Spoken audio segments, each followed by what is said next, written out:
കേരളത്തിലെ വിശ്വാസികൾ നാളെ പെരുന്നാൾ ആഘോഷിക്കും. ആത്മസമർപ്പണത്തിൻ്റെയും ത്യാഗത്തിൻ്റെയും സ്മരണകൾ അയവിറക്കിയാണ് ഇസ്ലാം മതവിശ്വാസികൾ ബലിപെരുന്നാൾ ആഘോഷിക്കുന്നത്.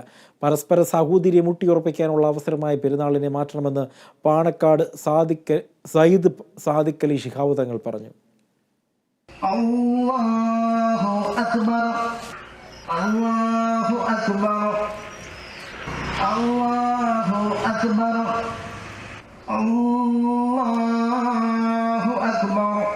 പ്രവാചകന്മാരായ ഇബ്രാഹിം നബിയുടെയും മകൻ ഇസ്മായിൽ നബിയുടെയും ത്യാഗസുരഭിലമായ ജീവിതത്തിന്റെ സ്മരണകൾ അയവിറക്കിയാണ് ഓരോ ഇസ്ലാം മതവിശ്വാസിയും ബലിപെരുന്നാൾ ആഘോഷിക്കുന്നത്.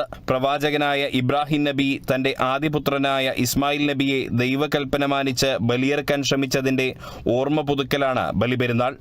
എന്നാൽ മകന് ബലിയിറക്കാൻ സന്നദ്ധനായ ഇബ്രാഹിം നബിയോട് അത് ദൈവത്തിന്റെ പരീക്ഷണമാണെന്നും മകനെ ബലിയിറക്കേണ്ടതില്ലെന്നും ദൈവകൽപ്പന വീണ്ടും വന്നു. പ്രസ്തുത വിഷയവുമായി ബന്ധപ്പെട്ടാണ് വലിയ പെരുന്നാളിന് ബലിപെരുന്നാൾ എന്ന പേര് വന്നത്. ഇതിന്റെ ഓർമ്മ പുതുക്കി ഉളുഹിയ്യത്ത് അറുക്കൽ കർമ്മവും നടക്കും. ഇസ്ലാമിന്റെ പഞ്ചസ്തംഭങ്ങളിലൊന്നായ ഹജ്ജ് കർമ്മവും ഈ പെരുന്നാളുമായി ബന്ധപ്പെട്ടിട്ടുള്ളതാണ്. അതിനാൽ ഹജ്ജ് പെരുന്നാൾ എന്നുകൂടി ബലിപെരുന്നാൾ അറിയപ്പെടുന്നുണ്ട്. സാഹോദര്യവും സ്നേഹവുമാണ് ബലിപെരുന്നാൾ പഠിപ്പിക്കുന്ന സന്ദേശമെന്ന് പാണക്കാട് സയ്യിദ് സാദിഖ് അലി ശിഹാബ് തങ്ങൾ പറഞ്ഞു.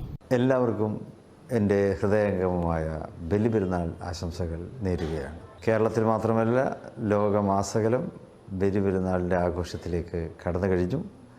പരിശുദ്ധ മക്കയിൽ അറഫാത്ത് താഴ്വരയിലും അതിൻ്റെ പരിസരങ്ങളിലുമെല്ലാമായി പെരുന്നാളിൻ്റെ പ്രത്യേകമായിട്ടുള്ള, അതിലേക്ക് നയിക്കുന്ന പ്രത്യേകമായിട്ടുള്ള ആചാരങ്ങൾ, അതായത് പരിശുദ്ധ ഹജ്ജ് കർമ്മം, അത് നടന്നുകൊണ്ടും ഇരിക്കുകയാണ്.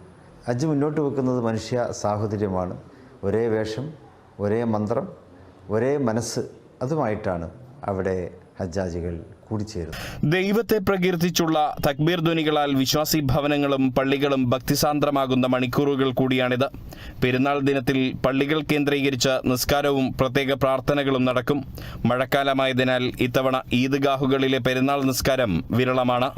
എല്ലാ പ്രേക്ഷകർക്കും കേരള വിഷൻ ന്യൂസിന്റെ ബലിപെരുന്നാൾ ആശംസകൾ. Riyas KMR, Kerala vision news, Kozhikode.